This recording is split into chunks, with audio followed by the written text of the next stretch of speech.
नमस्कार, आप देख रहा है इंडिया और मैं हूं नगमा। शुरुआत करते हैं एक अजीबोगरीब खबर के साथ।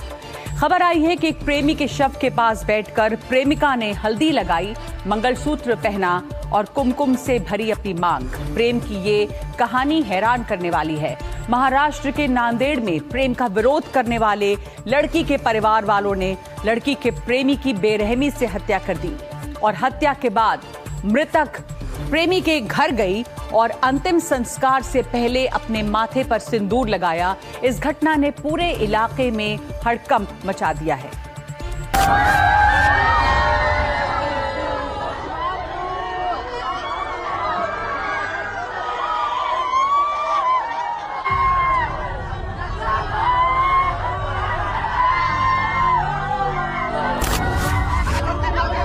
शव पर हल्दी लगाई जा रही है।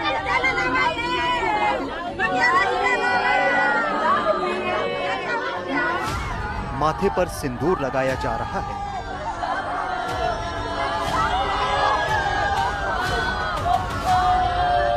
सबका रो रो कर बुरा हाल है।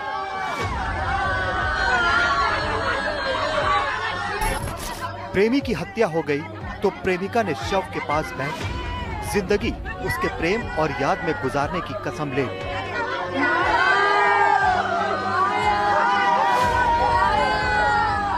महाराष्ट्र के नांदेड़ में हुई घटना से हर कोई हैरान है, जहां एक लड़के की लड़की के घर वालों ने गोली और पत्थर मारकर हत्या कर दी। घटना नांदेड़ शहर के चूनागंज इलाके में गुरुवार शाम करीब 5:30 बजे की है। मृतक युवक की पहचान सक्षम ताटे के रूप में हुई है। बताया जा रहा है कि सक्षम का इस लड़की से बीते 3 साल से प्रेम प्रसंग चल रहा था। दोनों शादी करना चाहते थे, लेकिन जब लड़की के घर वालों को इसका पता चला तो वो इसके खिलाफ हो गए। आरोप है कि लड़की के पिता गजानन मामिलवार ने अपने दोनों बेटों साहिल और हिमेश और एक दोस्त के साथ मिलकर बेटी के प्रेमी सक्षम पर हमला कर दिया। पहले उस पर गोली चलाई, फिर उसके सिर पर बड़ा सा पत्थर मारकर उसकी हत्या कर दी। बताया जा रहा है कि मृतक लड़की के भाइयों का दोस्त था। वो घर भी आता जाता था। ये कहा जा रहा है कि दोनों परिवार अलग अलग जाति के होने के चलते भी लड़की के घर वाले इससे नाराज थे। परिवार का विरोध बढ़ता गया और बात हत्या तक पहुंच गई। शुक्रवार सुबह सक्षम का अंतिम संस्कार होने वाला था, लेकिन इससे पहले प्रेमिका ने एक ऐसा फैसला लिया जो देखने वालों की आंखें नम कर गया, सबको हैरान कर गया। शव के पास बैठकर उसने हल्दी का लेप लगाया, मंगलसूत्र पहना और कुमकुम से अपने माथे पर सिंदूर चढ़ाया। प्रतीकात्मक रूप से ये शादी रचते हुए उसने कहा कि सक्षम अब मेरा पति है और ये फैसला लिया कि वो उसके ही घर में रहेगी। मारने वाले जीत कर भी हार गए और हारने वाला मर कर भी जीत गया है। आज हमारे प्यार की जीत हुई है। बताया जा रहा है कि आंचल के भाई को इस रिश्ते की भनक लगी। उन्होंने विरोध शुरू कर दिया क्योंकि सक्षम दूसरी जाति से था। परिवार ने काफी धमकियां दी पर आंचल ने नहीं सुनी। जब भाई और पिता को ये पता चला कि उनके घर की बेटी एक अलग जाति के लड़के से शादी करने जा रही है, तो आरोप है कि उन्होंने सक्षम को पहले बेरहमी से पीटा, फिर सिर में गोली मारी और इसके बाद सिर को पत्थर से कुचल दिया। हत्या इतनी निर्मम थी कि पुलिस भी घटनास्थल देखकर दंग रह गई। कल शाम को संगसेन नगर मच्छी मार्केट में रहने वाला सक्षम गौतम ताटे, इसको कुछ लोगों ने आके पहलवान टी हाउस के बाजू में सर पे पत्थर डाल के मार दिए। तो उसका गुना दाखिल कल हुआ पुलिस स्टेशन को। उसके 6 आरोपी हमने अटक किए हैं और उनका आज PCR 3 दिन का मिला है और उसका डिटेल तपास अभी चालू है। आंचल का कहना है कि मारने वाले जीत कर भी हार गए। मारने वाले जीत कर भी हार गए और हारने वाला मर कर भी जीत गया है। आज हमारे प्यार की जीत हुई है। पुलिस ने इस मामले में 6 आरोपियों के खिलाफ विभिन्न धाराओं के तहत मामला दर्ज कर उन्हें गिरफ्तार कर लिया है। लेकिन इस घटना ने एक बार फिर परिवार की झूठी इज्जत और जाति के नाम पर होने वाली हत्याओं की दर्दनाक तस्वीर दिखाई है। आंचल के सक्षम को उसी के पिता और भाइयों ने मिलकर मार डाला। लेकिन इस दुनिया से चले गए अपने प्यार के लिए आंचल ने भी फैसला लिया है कि भले ही सक्षम ना रहा हो, लेकिन वो अब उसके घर पर ही रहेगी।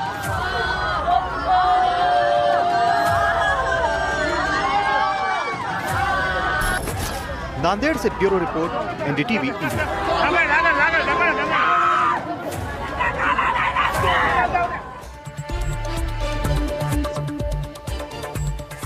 और एक दर्दनाक घटना राजस्थान के जयपुर के पास से सामने आई है। यहां पर युवक और युवती को जिंदा जलाने की कोशिश की गई। बताया जा रहा है कि दोनों पर पेट्रोल डालकर आग लगा दिया गया और दोनों की हालत बहुत ही गंभीर है। ये सामने आ रहा है कि महिला विधवा थी और दोनों परिवारों के बीच पहले भी लड़ाई चल रही थी।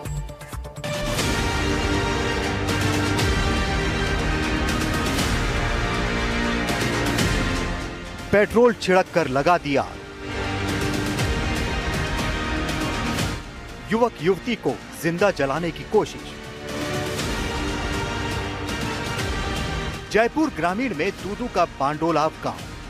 यहां एक दिल दहला देने वाली वारदात सामने आई है। रात में युवक घर से करीब 300 मीटर दूर खेत में बनी झोपड़ी में था। उसकी प्रेमिका उससे मिलने पहुंची, लेकिन पीछे से महिला के घर वाले भी पहुंच गए। पेट्रोल छिड़क कर दोनों को आग लगा दी। आग इतनी तेजी से फैली कि दोनों को कुछ समझ नहीं आया। गांव वाले जब पहुंचे तो दोनों को अस्पताल ले जाया गया। फिलहाल हालत गंभीर है। इस झोपड़ी को इसी तरह से बनाया जाता है कि कोई व्यक्ति अगर खेत की निगरानी रखता है तो वो यहाँ पर रह सकता है। बाकायदा यहाँ पर जो पंखा है वो भी लगा रहता है, खाट है वो लगी हुई थी। तो यहीं पर जो वो रात को सो रहे थे और उसके बाद पीछे से वो लोग आए। करीब उनकी संख्या 4 हो सकती है, 3 हो सकती है। हालांकि वो पुलिस इन्वेस्टिगेशन का हिस्सा है। तो वो आए और अचानक से जैसा कि यहाँ के स्थानीय लोग बता रहे हैं, उनके रिश्तेदार बता रहे हैं कि करीब 2 पेट्रोल की बोतल अपने साथ लेकर आए थे और उन्होंने इस झोपड़ी को आग के हवाले कर दिया और तुरंत प्रभाव से पीछे जो खेत है, जो रास्ता उन्होंने बनाया था, वहीं से वो फरार हो गए। और जो आग लगती रही और जब तक दोनों को भागने का मौका मिलता तब तक आग की लपटें जो है वो बहुत ज्यादा तेजी से जो है फैल गई थी। जानकारी के मुताबिक युवक फसल की रखवाली के लिए खेत में झोपड़ी में सो रहा था। देर रात एक महिला उससे मिलने आई। अचानक से महिला के परिजन भी वहां पहुंचे। दोनों पर पेट्रोल छिड़क कर आग लगा दी। बताया जा रहा है कि युवक शादीशुदा है, वहीं महिला विधवा है, उसके 2 बच्चे भी हैं। महिला के पति की 6 साल पहले दुर्घटना में मौत हो गई थी। दोनों परिवारों के बीच पुराना मनमुटाव भी सामने आया है। सर, महिला का तो यही है कि मतलब हमें फंसाया भी जा सकता है, क्योंकि वहाँ पर महिला मिली है तो वो उन्हीं के परिवार से हैं। तो उन्हीं के परिवार से क्या है कि हमारे साथ ऐसे पहले भी हो चुका है। पहले भी ऐसे महिला का मतलब झूठा आरोप लगा के हमारे जो अंकल थे एक और है, तो उनके मतलब महिला के चक्कर में आके उनको कैश वैस कैसे सिस्टम हो गया था। तो उनके क्या है कि हाथ पैर तोड़ दिए गए थे पहले भी। तो 4 हाथ पैर तोड़ दिए गए थे।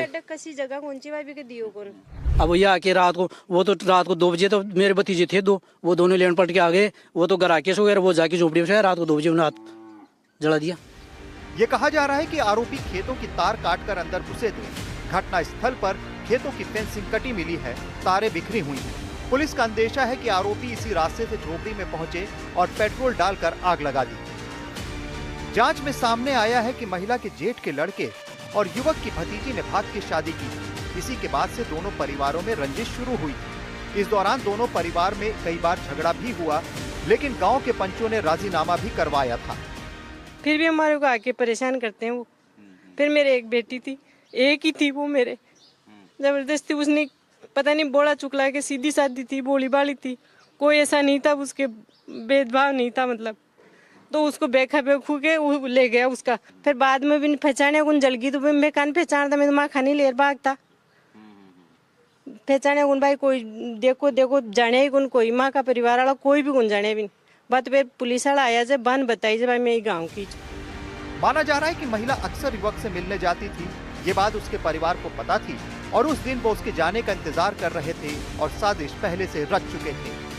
परिवार वालों से और जो पीड़ित व्यक्ति है जो जल गया है उसके बयानों से जो बात सामने आई है वो यही है कि महिला रात्रि के समय ये मिलने आई थी और परिवार वालों को, महिला के परिवार वालों को ये बात का पता चला।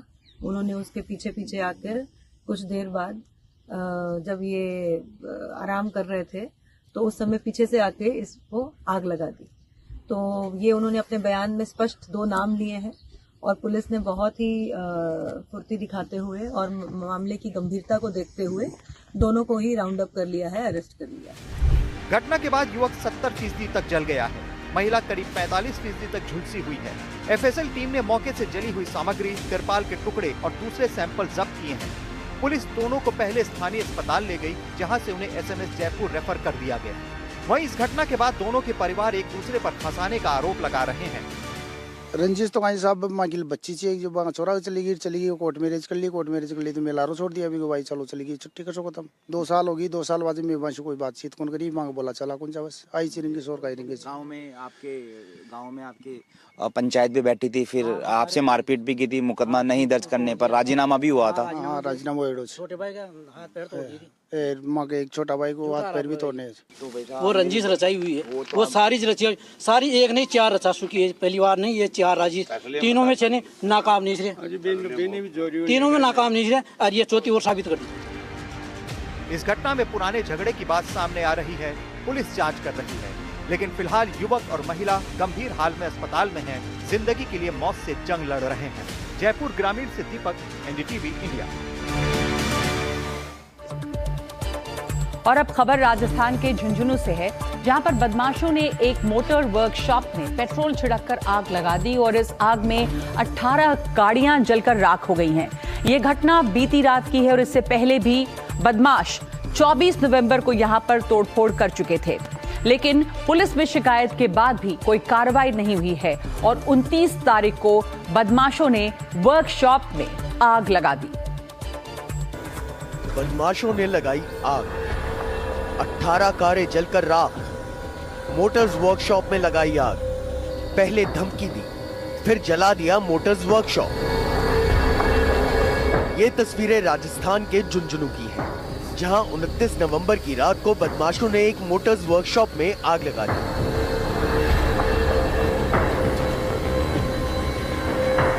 ये घटना रात करीब 10 बजे की है। आसपास के लोगों ने देखा कि मन्नत मोटर्स वर्कशॉप से आग की लपटें उठ रही हैं। लपटें देखकर लोगों ने पुलिस और दमकल को सूचना दी। नगर परिषद की दमकल मौके पर पहुंची। आग बुझाने की कोशिश की गई, लेकिन आग इतनी भयानक थी कि उसे बुझाने में कड़ी मशक्कत लग रही थी। आसपास के लोग भी अपने स्तर पर आग बुझाने की कोशिश कर रहे थे, लेकिन आग पर काबू नहीं पाया जा सका।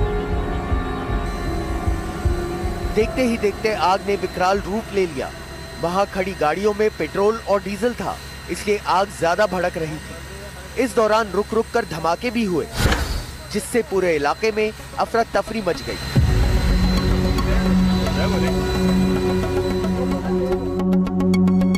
अब जरा ये सीसीटीवी फुटेज देखिए। ये वही बदमाश बताए जा रहे हैं जिन्होंने मोटर्स वर्कशॉप में आग लगाई। ये सीसीटीवी फुटेज 24 नवंबर का है। 24 नवंबर को भी इन बदमाशों ने गाड़ियों में तोड़फोड़ की थी, पेट्रोल बम भी फेंके थे। इस फुटेज में साफ दिख रहा है कि बदमाश किस तरह से तोड़फोड़ कर रहे हैं।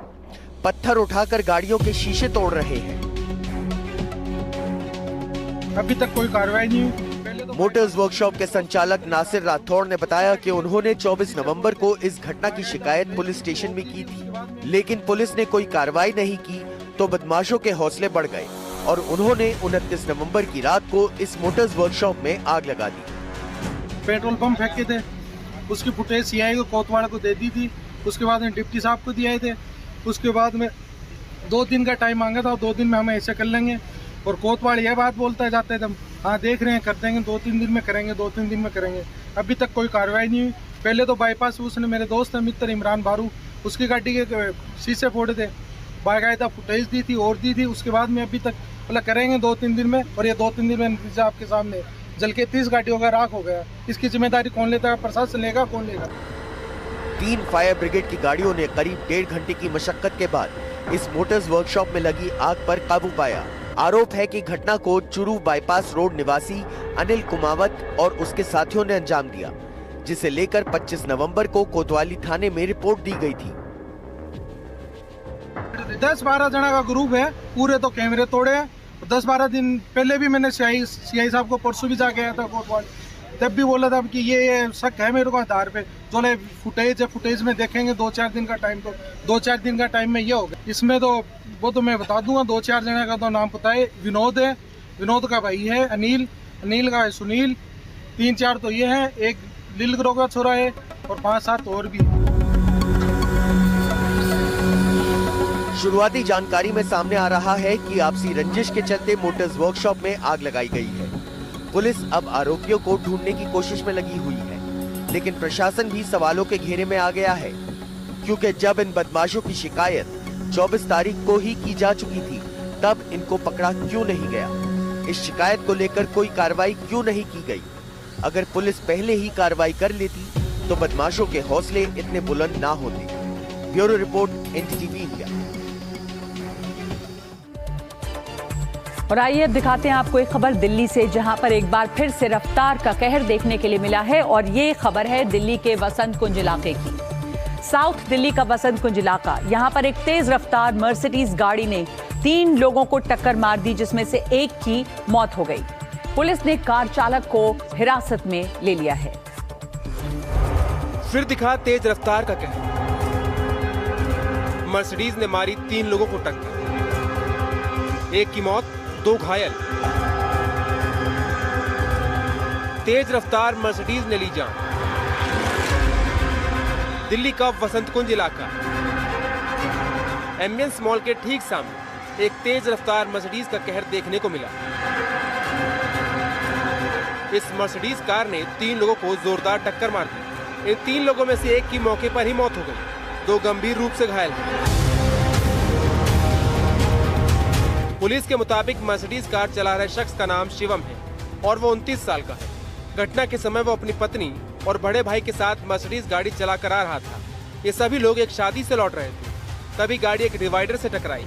गाड़ी का संतुलन बिगड़ा और गाड़ी रास्ता बदलते हुए दूसरी तरफ मुड़ गई। एम्बियंस मॉल के रेस्टोरेंट में काम करने वाले 3 कर्मचारी वहाँ खड़े हुए थे। उन तीनों को इस कार ने जोरदार टक्कर मारी, जिनमें से एक शख्स जो उत्तराखंड के चमोली का रहने वाला था, उसकी मौत हो गई और बाकी 2 लोग गंभीर रूप से घायल हो गए। आप देख सकते हैं पहले वो डिवाइडर से टकराई, जिस डिवाइडर से टकराने के बाद जो मर्सिडीज है उसने अपना रास्ता बदला और यहाँ पर आप देख सकते हैं इस एम्बियंस मॉल के पास सामने वाले हिस्से के पास वो गाड़ी आई।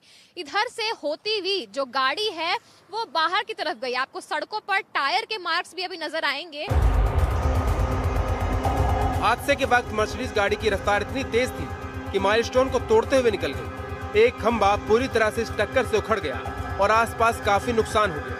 जो यहाँ पर माइलस्टोन है वो भी टूटा हुआ नजर आ रहा है। इतना भयानक इम्पैक्ट जो है वो देखने को मिल रहा है कि आप देखिए मर्सिडीज जो है वो इतनी तेज रफ्तार की थी, टायर के मार्क चारों तरफ दिख रहे हैं। नुकसान कितना ज्यादा यहाँ के इंफ्रास्ट्रक्चर को पहुंचा है उसकी भी हम आपको तस्वीर दिखा रहे हैं। ये वसंत कुंज का वही एम्बियंस मॉल है जहाँ पर जो 3 युवक थे वो अपनी गाड़ी का इंतजार कर रहे थे। एम्बियंस मॉल में 3 कर्मचारी थे। एक 23 वर्षीय रोहित जो है उसकी मौत हो गई मौके पर ही। आप देखिए इसी पोल से वो मर्सिडीज जो है वो टकराई, उसके बाद वो पूरी गाड़ी पलट गई और ये पूरा हिस्सा है जहां पर ये पूरा पेड़ जो है वो यहाँ पर आप देख सकते हैं पूरे कंपाउंड में लगाया गया है। गाड़ी का एक टूटा हिस्सा, बोनेट का जो आगे का हिस्सा है वो भी यहाँ पर दिखाई दे रहा है। अब आप इस मर्सिडीज कार की हालत देखिए, इसका आगे का हिस्सा पूरी तरह से तहस नहस हो गया है। लाइटें टूट गई हैं, शीशे टूट गए, टायरों का हाल देखिए, गाड़ी का पिछला हिस्सा भी चकनाचूर हो गया। इन तस्वीरों से पता चलता है कि गाड़ी कितनी तेज रफ्तार में थी। फिलहाल पुलिस ने इस गाड़ी को अपने कब्जे में ले लिया। तस्वीर दिखाएंगे ये इस मर्सिडीज की जो इस वक्त वसंत कुंज थाने में हिरासत में लिया गया है। पुलिस के मुताबिक ये मर्सिडीज कार को चला रहा 29 वर्षीय शिवम करोल बाग का निवासी है। एक डाइवर्जन के कारण वाहन जो है उसने नियंत्रण खो दिया। कार सड़क के किनारे पर पोल से टकराई और वहां खड़े 3 युवकों को अपने चपेट में ले लिया। फिलहाल आप देख सकते हैं पुलिस ने इसको एक काली चादर से ढक दिया है, लेकिन ये जरूर देखा जा सकता है कि किस तरीके का इम्पैक्ट था कि जो पूरे टायर जो है वो डिसमेंटल हो चुके हैं। गाड़ी गाड़ी के परकच्चे उड़े हुए हैं। आप देख सकते हैं किस तरीके से जो गाड़ी है वो अंदर से टूट चुकी है। फ्यूल जो है वो यहाँ पर लीक होता नजर आ रहा होगा। गाड़ी का जो आगे का बोनेट, अगला हिस्सा है जिसमें बोनेट होता है, वो पूरी तरीके से टूट चुकी है और गाड़ी के ऊपर भी काफी ज्यादा असर जो है वो हुआ है। पुलिस के मुताबिक ये मर्सिडीज गाड़ी अभिषेक की है, जो गाड़ी चला रहे शिवम का दोस्त है। फिलहाल कार चालक पुलिस हिरासत में है और उससे पूछताछ की जा रही है। Bureau report, NDTV India. तो आइए अब आपको बताते हैं कि इस कफ सिरप कांड में बाहुबली नेता धनंजय सिंह का नाम कैसे चर्चा में आया है। कौन है ये धनंजय सिंह? आपको बताते हैं कि धनंजय सिंह का इससे क्या कनेक्शन है। धनंजय सिंह 2 बार विधायक रह चुके हैं और 1 बार सांसद भी रहे हैं। 2002 में वो निर्दलीय विधायक रहे। धनंजय सिंह 2007 में जेडीयू के साथ आकर विधायक बने और 2009 में वो बीएसपी की सीट से सांसद रहे। क्योंकि कफ सिरप मामले में अमित सिंह टाटा नाम के शख्स की गिरफ्तारी हुई है और अमित सिंह टाटा के साथ धनंजय सिंह की काफी तस्वीरें हैं। साथ ही एक वीडियो भी सामने आया है जिसमें बताया जा रहा है कि अमित सिंह टाटा को छोटा भाई बताते रहे हैं। इस वीडियो में ये साफ दिखाई दे रहा है। अब एक और कनेक्शन जिससे धनंजय सिंह घेरे में आ गए। धनंजय सिंह के काफिले में 9,777 सीरीज की गाड़ियां चलती हैं और ये 9777 सीरीज की गाड़ी से अमित टाटा भी चलता था, जो कि कफ सिरप कांड में गिरफ्तार किया गया है।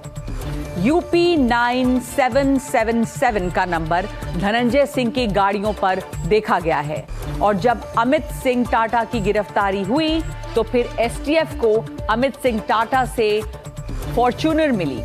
फॉर्च्यूनर गाड़ी बरामद की गई। इस फॉर्च्यूनर गाड़ी का नंबर भी यूपी 9777 है, यानी कि सेम सीरीज की गाड़ी जो अमित सिंह टाटा के पास भी थी। तो इस तरह धनंजय सिंह का नाम इस कफ सिरप कांड में उछल रहा है।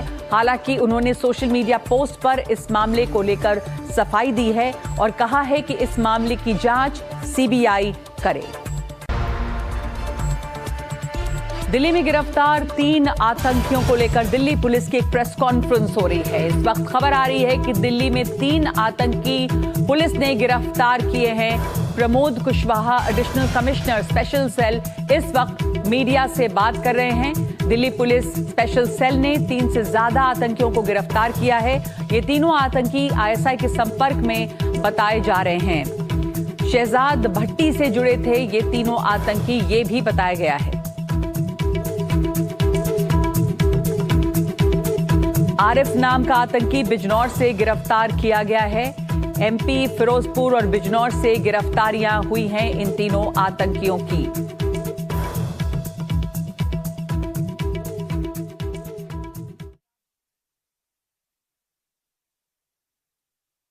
डीसीपी अमित कौशिक और एसीपी कैलाश बिष्ट की टीम जो है, जिसमें मेन रोल प्ले किया है इंस्पेक्टर राहुल ने और उनकी टीम ने, इन्होंने एक मॉड्यूल बस्ट किया है जिसको पाकिस्तान नेशनल एक शहजाद भट्टी, जो कि गैंगस्टर है पर आज की डेट में he is working at the behest of intelligence agency of Pakistan, उसने उसके मॉड्यूल को बस्ट किया है और इसमें 3 लोग अरेस्ट किए गए हैं। ये इनमें से एक आदमी जो है वो पंजाब का है, हरगुनप्रीत सिंह, 19 साल का। एक आदमी पंजाब का है, हरगुनप्रीत सिंह 19 साल का पंजाब का है। दूसरा आदमी इसमें जो है वो एक प्रजापति है, जो कि विकास प्रजापति 19 साल का, ये लड़का दतिया मध्य प्रदेश का है। और तीसरा एक आरिफ है जो कि बिजनौर उत्तर प्रदेश का है। इनकी जो इन्वॉल्वमेंट पता लगी है वो ये लगी है कि इन्होंने अभी 25 तारीख को गुरदासपुर सिटी स्टेशन में सिटी पुलिस स्टेशन जो है उसके सामने एक हैंड ग्रेनेड फेंका गया था, वो इसी ने एग्जीक्यूट किया था और यही लड़के उसमें इन्वॉल्व थे जिनको पकड़ा गया है। आइए खबरों में आगे बढ़ते हैं और बात करते हैं मौसम की। कुछ सर्दियों की शुरुआत भी हो गई है। खबर है कि सीमा पार से हमेशा की तरह आतंकी भारत में घुसने की फिराक में हैं और जानकारी के मुताबिक पाकिस्तान अपने आतंकी लॉन्च पैड फिर से जिंदा कर रहा है ताकि इस सर्दी के मौसम का फायदा उठाकर वो भारत की सीमा में भेजे जा सकें। लेकिन हमारे सुरक्षा बल लगातार चौकसी बरत रहे हैं, जवाब देने के लिए पूरी तरह से तैयार हैं। भारत पाकिस्तान सीमा में सांबा के पास से एनडीटीवी की ये एक्सक्लूसिव रिपोर्ट।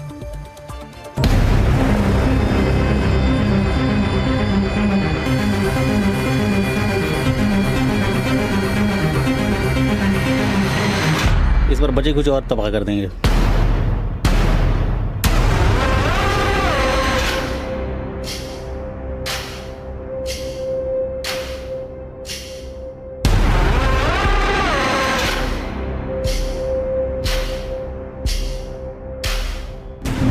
भारत पाक सीमा का सांबा सेक्टर।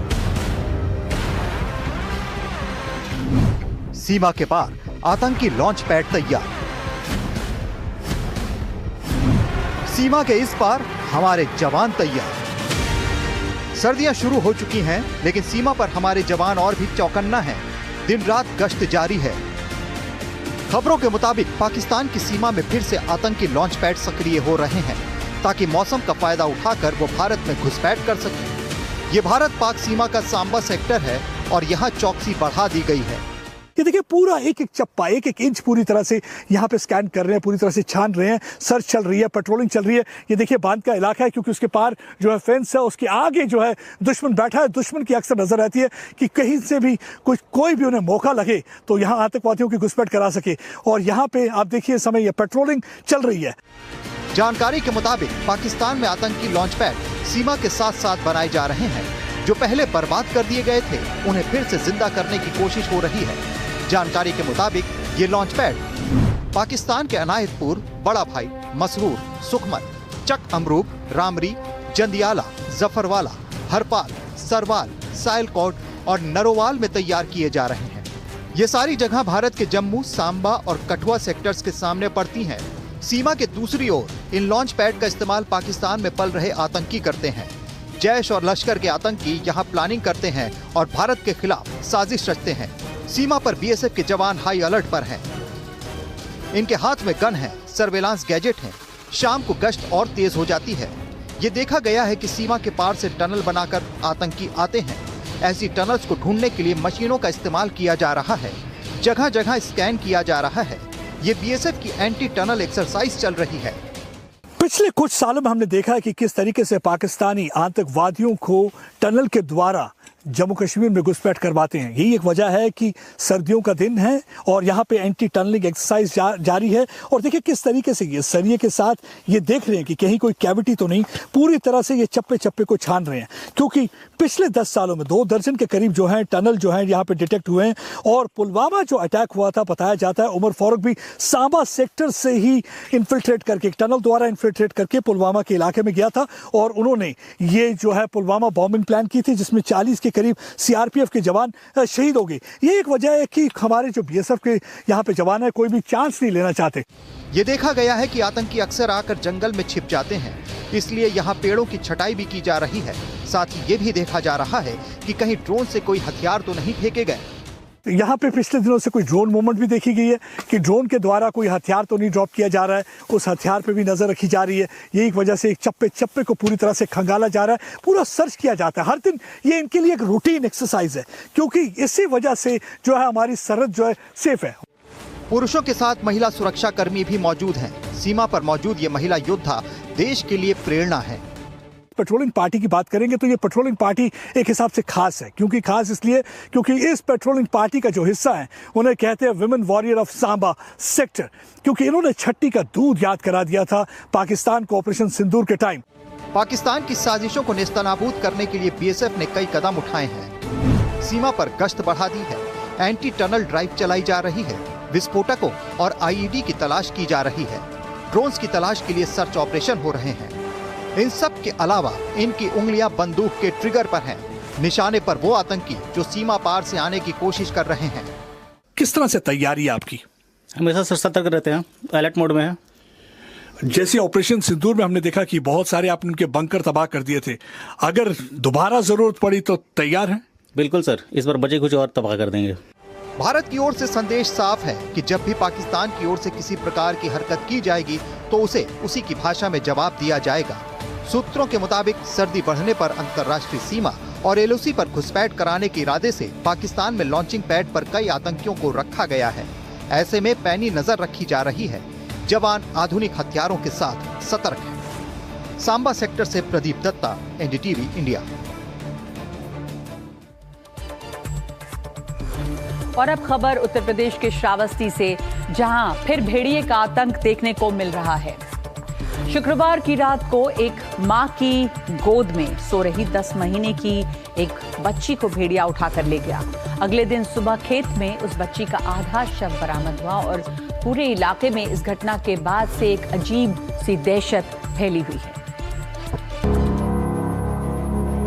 10 महीने की मासूम सुनीता गांव में बनी इस झोपड़ी में इसी पलंग पर मां की गोद में सो रही थी। अचानक भेड़िया झोपड़ी में घुसा और बच्ची को मां की गोद से ही उठा ले गया। चीख पुकार मचने पर परिजन और ग्रामीण दौड़े, लेकिन तब तक जानवर बच्ची को लेकर गन्ने के खेत की ओर भाग चुका था।